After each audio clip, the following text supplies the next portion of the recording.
No, todavía les falta. Y déjenme empiezo a pasar lista. Alma Victoria. Presente. Melina Guadalupe. Presente. Viridiana. Presente. Kaylee Carolina.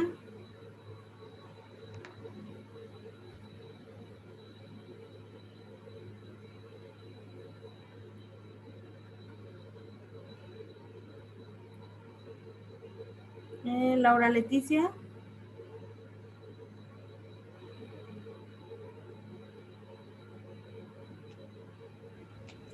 Citlali Araceli. Presente. Abigail Alejandra. Ya está justificado. Laura Beatriz.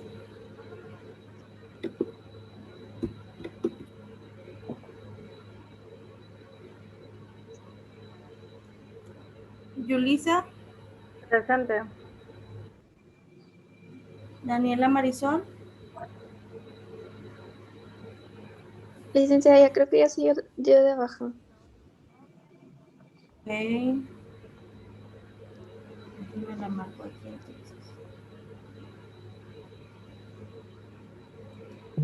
entonces. Gloria Regina. Presente. Miriam. Lisbeth. Presente. Jovelí.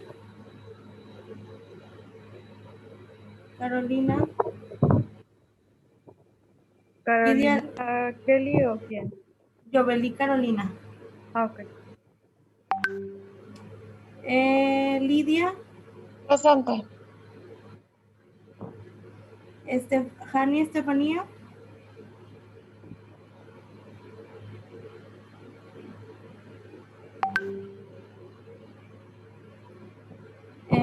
Martínez Campos Adriana.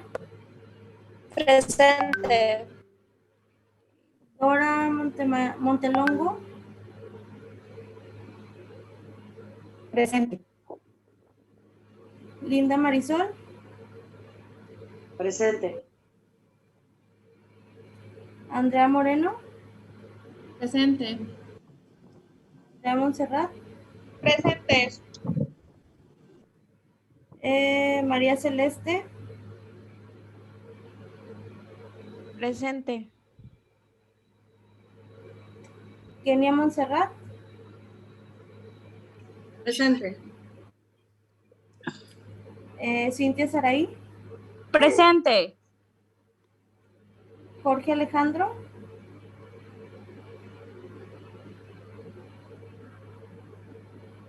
Diana Merari. Presente. Dulce María.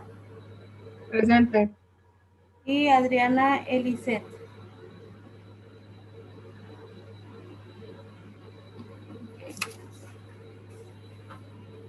Bueno, la semana pasada estuvimos viendo algunos Maestra. tests. Mándeme. Yo soy Kelly Carolina, pero ya me habían mencionado cuando entré. Ah, ok. Sí te puse asistencia cuando entraste. Ah, ok, bueno. Sí.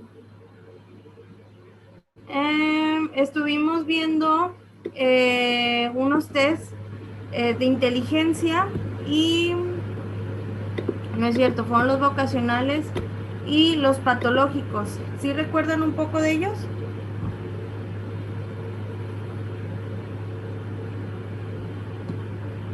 ¿Qué se acuerdan de eso que vimos? Son los de las plaquetas así con manchas. Ajá, son Sí. patológicos. ¿Por qué patológicos? Porque nos dicen que hay algún trastorno dentro de nosotros, por ejemplo, esquizofrenia, los disociativos, que ahora ese es el nombre que se les da a las personas que tienen personalidades múltiples. Bueno, ya no se les llama de esa manera, ya se les llama disociativos. Hay una película, la de Fragmentado, que habla de una persona con este tipo de trastorno. La de Halloween habla también de una persona con esquizofrenia, aparentemente. Hay muchos trastornos que se manejan dentro de... Ahorita, para que estén muy conscientes, el trastorno que más se está manejando es depresivo con ansiedad, ¿sí? Entonces, ¿qué es lo que pasa?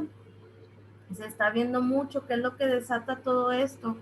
Es alguna crisis por la que hayan pasado, sea algún accidente, sean algo inesperado, sea, no sé, la enfermedad de algún pariente cercano que no se esperaba. Entonces todo esto puede desatar crisis de ansiedad. Por ejemplo, no sé si a ustedes les ha llegado alguna noticia así de repente que falleció un familiar muy cercano, que a alguien, no sé, le dio un infarto de repente y tuvieron que actuar al momento. No sé si a alguno de ustedes haya pasado eso, ¿sí? Entonces, ¿qué es lo que pasa? Por lo general, si son los hijos o son, digamos, un pilar fuerte de la familia, ¿qué es lo que pasa? Yo no me puedo permitir el llorar, el tirarme, porque tengo que estar al pendiente de las emociones de, por ejemplo, digamos, si estamos hablando que el que falleció, la que se enfermó de repente fue la mamá, pues oye, tengo que entrar yo al quite como hija mayor, ¿sí? Y entonces, ¿qué es lo que pasa? Mediante la familia se va estableciendo, por esta persona, esa persona se va yendo para abajo y empiezan las crisis de ansiedad. ¿Alguno de ustedes ha sufrido crisis de ansiedad? Sí, maestra, y de pánico. Ok, ¿cómo han sido?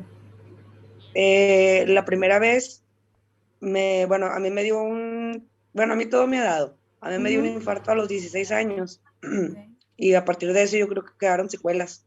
Okay. Entonces, fue la primera crisis de ansiedad fue cuando yo tenía recién, yo llegué aquí a Piedras a mis 19 años. Entonces, yo creo que también la soledad en la que yo vivía, porque pues siempre he vivido sola. Y siempre, o sea, cualquier cosita que me pasaba o así, me empecé a sentir mal y yo lo asociaba mucho con la sensación del infarto. Y sí, eso se siente horrible, o sea, es una desesperación tremenda, o sea, sientes que no respiras y sientes que no oxigenas bien a tu cerebro. Luego de ahí, como no me traté, después vinieron los ataques de pánico y eso sí se puso Claro. así súper feo. ¿Al grado de llegar Ya al hasta hospital? sí, llegué al hospital en mi primera crisis de ansiedad, pero pues tan incompetentes son los del hospital que no sabían o no detectaron que era una crisis de ansiedad. Me preguntaron, o sea, ya ahorita que ya sé, me preguntaron que si había consumido drogas y pues obviamente no era eso. Después vino los problemas para conciliar el sueño. Me dormí hasta las 7, 8 de la mañana. Me dieron las pastillas para dormir y luego ya decidí tomar otra vez terapia y fue de la manera que yo fui saliendo de ahí, pero ya cuando yo ya había experimentado hasta los ataques de pánico, que no, son horribles, en serio que no se los deseo a nadie. Sí, les hago esta pregunta porque personas que han pasado por ansiedad logran entender la magnitud de uno de estos episodios, porque antes no había tanta información o no era tan destapada, y decían, ay, está chiflada, no tiene nada, quiere llamar la atención, ¿sí? Entonces la persona que ha pasado por crisis de ansiedad o ataques de ansiedad o de pánico sabe el malestar que se siente, que es lo peor, que es algo que no controlas tú, ¿sí? O sea, lo hace completamente tu cabeza y tienes que trabajarla. Y ahora sí, aunque suene de broma, me topé con un video hace poquito de que está alguien en terapia que le dice, o sea, prácticamente, de que no diga que la única solución la tengo yo, que la tengo yo. ¿Por qué? Porque si eres tú. Pero el problema es que no hemos sabido cómo tratarla, ¿sí? Entonces, ¿qué es lo que pasa con la ansiedad? Para que lo tomen en cuenta, va avanzando poco a poco. Si alguien de ustedes está pasando por alguna ansiedad, traten de ir identificando, o es lo que a mí me ha ayudado con pacientes que cuando yo estuve también en crisis de ansiedad por algo que pasó aquí en mi casa de una enfermedad, te te vas dando cuenta que el cuerpo te va avisando y te vas tú como que viendo cómo empieza. Por ejemplo, en mi caso primero se me dormían los dedos del pie o de la mano. Después empezaba a sentir como que taquicardia, después que me faltaba el aire. Y así empezaba yo poco a poco a ir detectando cómo iba evolucionando mi crisis de ansiedad. Entonces, ¿qué era lo que pasaba? Ya nada más sentía yo ciertos, por ejemplo, el dormido en los dedos, y empezaba yo a distraerme. ¿Sabes qué? Vamos a dar una vuelta, vamos a ver algo. Me iba a platicar con mi hermana, me iba a platicar con mamá. ¿Para qué? Para que este distractor parara lo que era una crisis de ansiedad, ¿sí? Pero obviamente a veces no podía controlarlo hasta el grado de llegar a un hospital. Entonces, Ay, sí. esto muchos dicen, oye, ¿cómo puedes contar si eres psicólogo? Todos somos seres humanos y podemos pasar por eso, ¿sí? Entonces, en mi caso me ayudó a entender a los pacientes de qué manera se sentían. Entonces, el decirles, oye, ¿sabes qué? Yo pasé por eso y te entiendo completamente y sé cuáles son los pasos a seguir.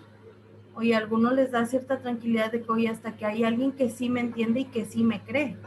Porque como Maestra, lo y dijo Lina, lamentablemente, disculpe por interrumpirla, no, lamentablemente hay mucha gente que no lo entiende. O ajá, sea, piensan o que lo minimiza. primero que nos dicen en una crisis de ansiedad es que estás exagerando. O hay muchas personas que cuando yo traté mi ansiedad, me dijo la psicóloga, me dice, o sea, son estas crisis que te dan, a veces a mí me dan las crisis por el llorar, el desesperarme. Ya llegué a un ataque de pánico y era el pegarme en la cara. O sea, ya de tanta desesperación que yo sentía por no saber cómo salir de los problemas, bueno, de lo que a mí me pasaba. Y lamentablemente hay gente que no está preparada para convivir con una persona así.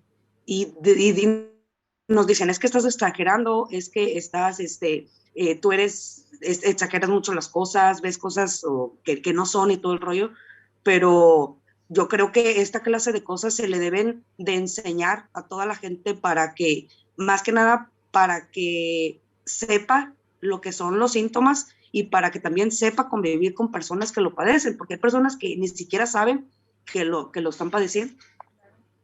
No, o esto sí, para que se lo lleven de aquí a que ejerzan, no podemos minimizar ningún tipo de problemática, ¿sí? ¿Por qué? Porque a veces son cosas que te dicen, oye, es que yo vengo porque, ¿qué les puedo decir? No puedo ir a un supermercado yo sola, ¿sí? Me da mucho miedo, no sé, me da miedo que me ataquen. Entonces dices tú, oye, pues, ahí, a que te acompañen, y, o sea, todo tu proceso. Pero no pueden minimizar eso. ¿Por qué? Porque para ella es algo que le está costando mucho al grado de ir a terapia, ¿sí? Entonces a veces decimos nosotros, es muy fácil de juzgar, de que, ay, esta señora no tiene nada, o la típica, está chiflada, ¿sí? Entonces no sabemos todo lo que hay detrás, no sabemos todo lo que desencadena. O sea, tenemos que ser muy, muy conscientes cuando vayamos a dar una terapia que no hay síntoma o no hay problemática pequeña.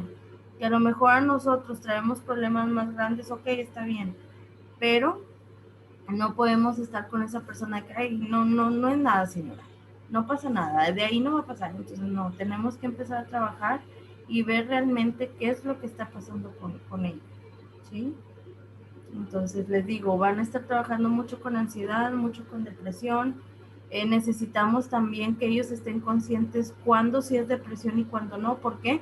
Porque a veces confundimos mucho también la parte de, es que estoy deprimida porque ya me acosté a ver la tele todo el día, porque estoy comiendo mucho, porque me dejó el novio, porque me dejó mi esposo o mi esposa. Entonces, realmente tenemos que detectar cuándo sí es una depresión y cuándo es un duelo, ¿sí? ¿Por qué? Porque a veces también se confunde que es que estoy deprimida. Sí, ¿por qué? Cuéntame. No, pues es que acabo de terminar una relación de 5 años con mi novio. Ok, ¿hace cuánto la terminaste? No, pues hace una semana. Ah, ok, pues es que tú estás en una etapa de duelo. Sí, acabas de perder una relación de 5 años, que o no, ya tenían su rutina, ya tenían, no sé, ciertas horas para hablar, toda esta parte. Entonces, algo que tienes que tomar en cuenta, y no es que sea depresión, sino que es tristeza. ¿Por qué? Porque acabas de terminarlo, ¿sí? Ya si esto va evolucionando. ¿Y cuál es la diferencia de esos dos, maestra?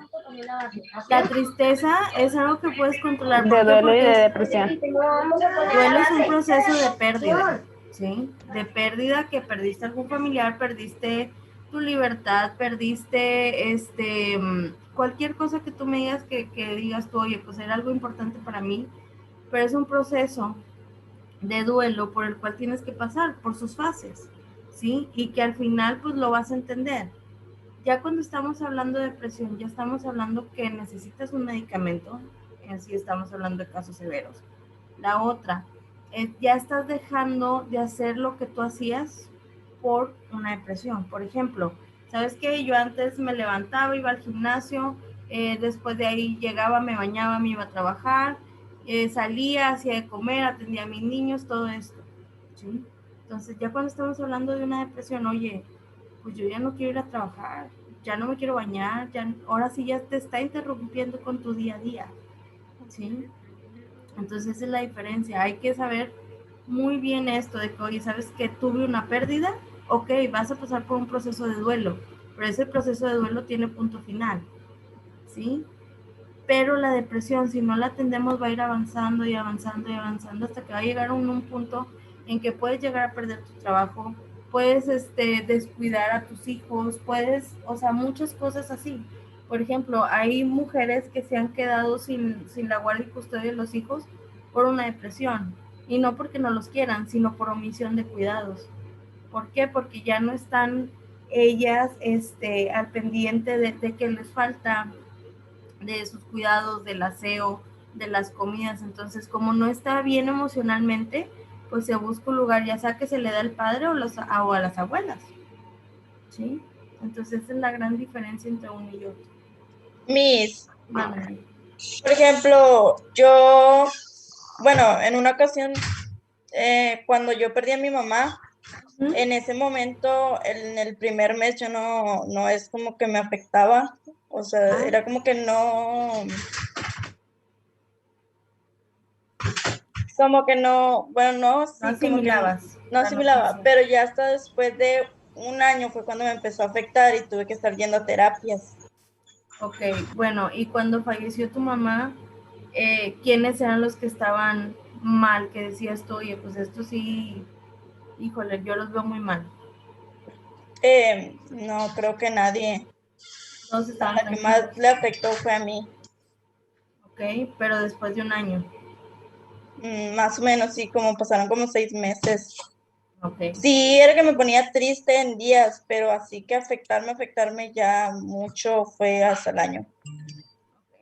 bueno, es que puede pasar, por ejemplo, fallece alguien de la familia y todos se unen de que no pasa nada, todos vamos a estar bien, pues es algo que en algún momento iba a pasar, o sea, empiezan a darse como que este tipo de ánimos, por así llamarlo, entonces no te dejan vivir el duelo, ¿sí? ¿Por qué? Porque entre más rápido mejor, que los niños estén bien, que pase esto, que pase lo otro. Entonces tratan de minimizar el dolor o con distractores y todo esto, ok, pero tienes que vivir el duelo, ¿por qué? Porque si no, en algún momento vas a explotar, ¿sí?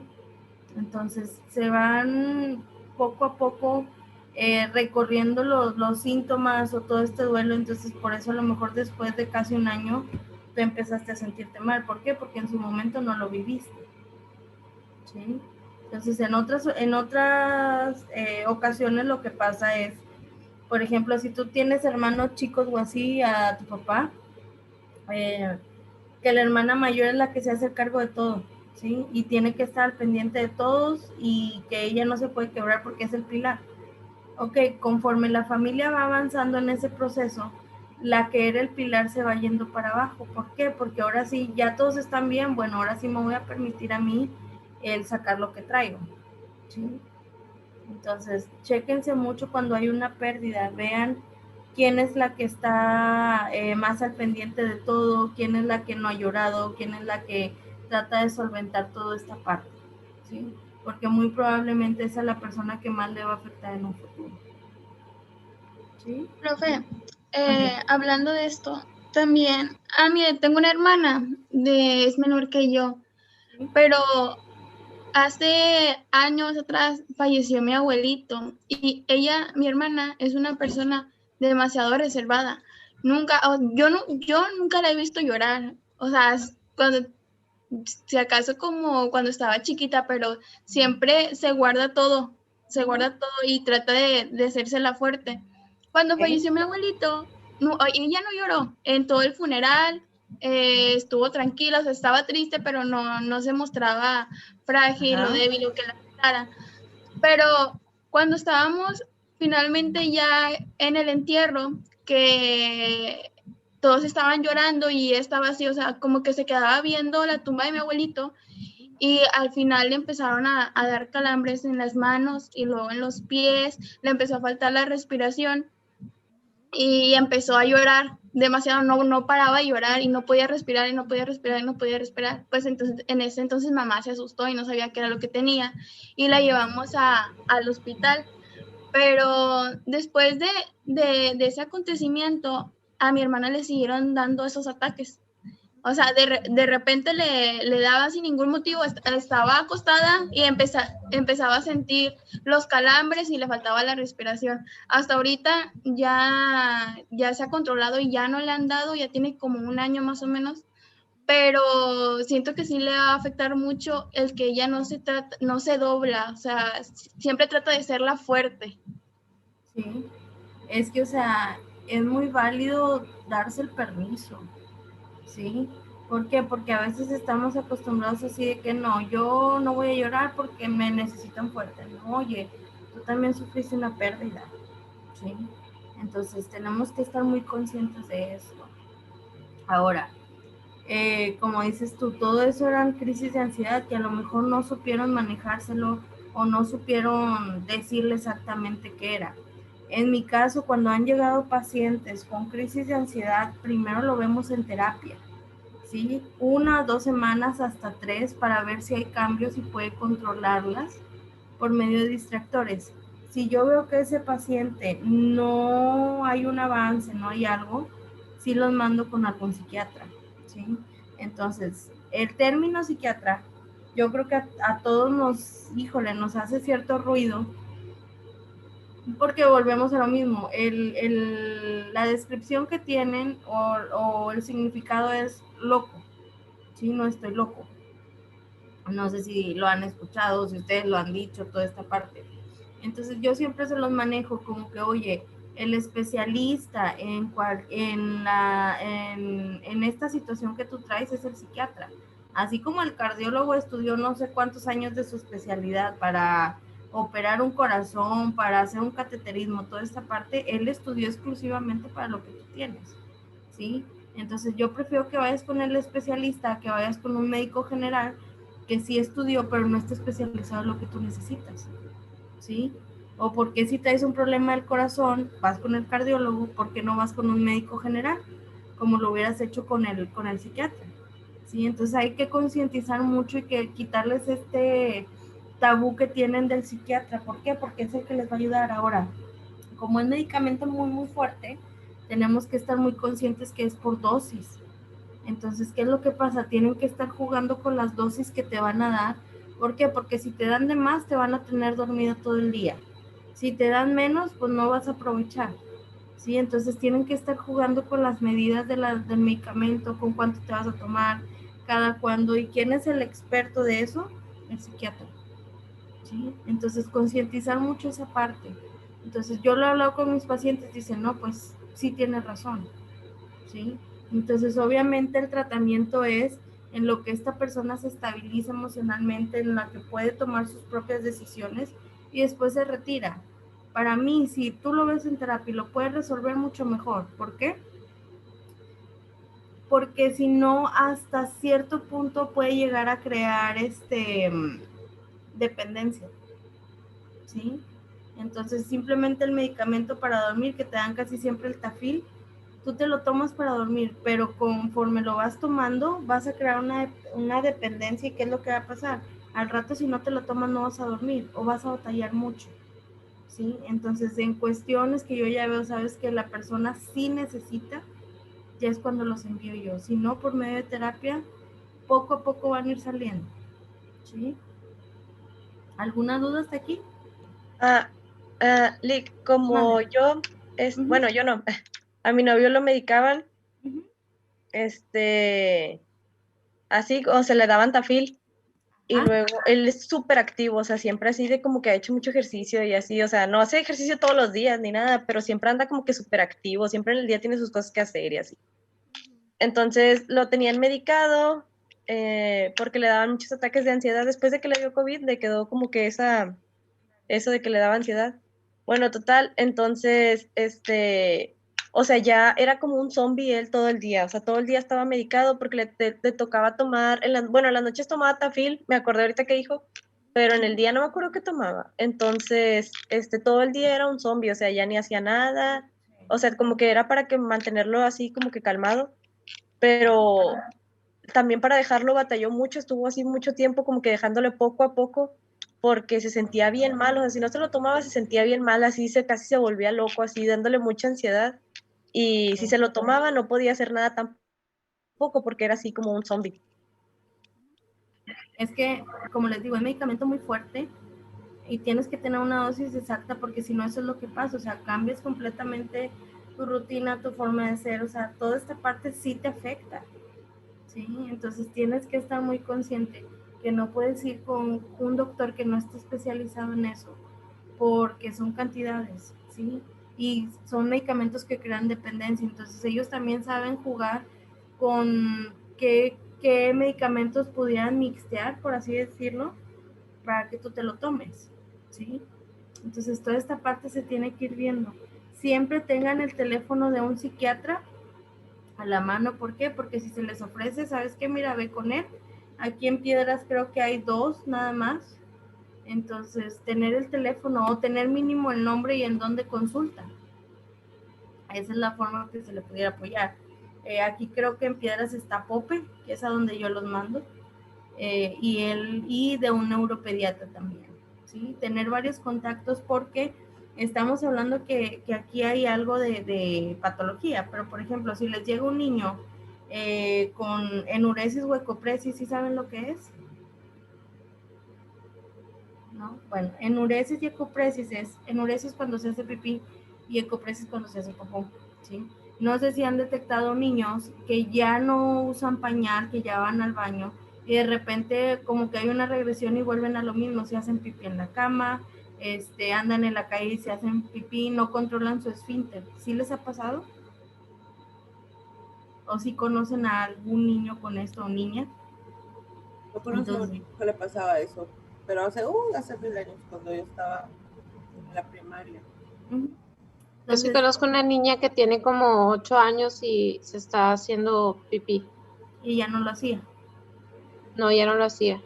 Y se empezó a hacer pipí y el doctor dice que es por la pandemia del encierro. Pero sí, o sea, la niña controlaba muy bien esfínteres desde los 3 años, 2 años. Y pero ahorita dice la niña que no puede, o sea, de repente se empieza a hacer pipí Bueno, y pues ahí se pone muy fíjense, triste. en ese caso, si a ustedes les llega un caso así a su consultorio, a los que se dediquen a la clínica, lo primerito que tienen que hacer es mandarlo con un médico. ¿Por qué? Porque nosotros tenemos que detectar si es algo emocional o si es algo médico, ¿sí? Ustedes lo mandan con el doctor y el doctor le dice, oye, sí, tiene un problema en vejiga. Ah, ok, bueno, eso por medio de medicamento y ir trabajando, o sea, el cómo le ha afectado o sea, tener ese retroceso en su esfínter, ¿sí? No sé, las vergüenzas que sí le ha pasado en la escuela, toda esta parte, ¿sí? Entonces eso es lo que puedes trabajar. Pero si tú lo mandas al doctor y el doctor te dice, oye, médicamente la niña no tiene nada, entonces estamos hablando que es algo emocional, ¿sí? Por lo general los niños son el reflejo de los padres. ¿Qué problemáticas hay arriba que está reflejando el niño? ¿Sí? Tenemos que irnos parte por parte. Oye, primero con la niña, oye, ¿cuándo pasa? ¿Quién está contigo? ¿Cómo se reacciona? ¿Qué es lo que haces? ¿Cómo se maneja? Toda esta parte, ¿sí? Ya después de eso, que tú estás enterada, te cruces con los papás, oye, ¿qué está pasando en casa? ¿Cuál es la relación que tienes con ella? De pareja, ¿cómo andan? ¿Por qué? Los niños siempre son el síntoma de la enfermedad que son el padre. Anda por ahí un libro, no me acuerdo la autora, pero se llama Tu hijo, tu espejo, ¿sí? Entonces tenemos que ver qué es lo que está pasando, ¿sí? Les digo, eso se le puede llamar síntoma.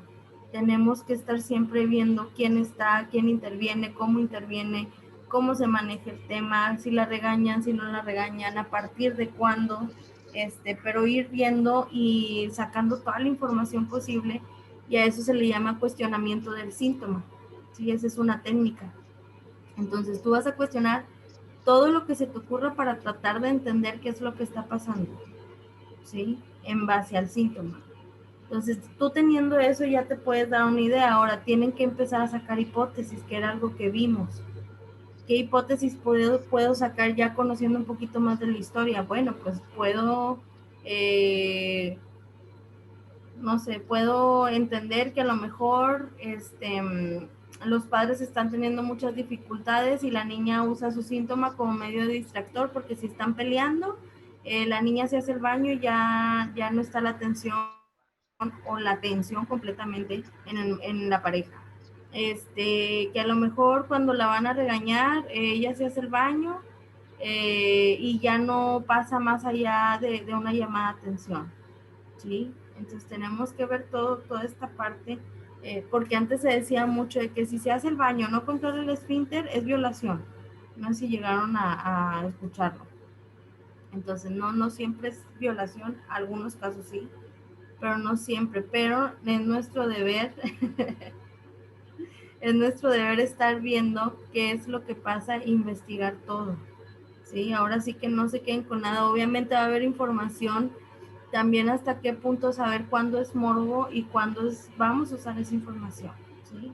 Porque a veces sí también nos gana el morbo y ahí es como que, oye, pues no estudiaste para eso, ¿verdad? Entonces, ¿alguna duda que tengan?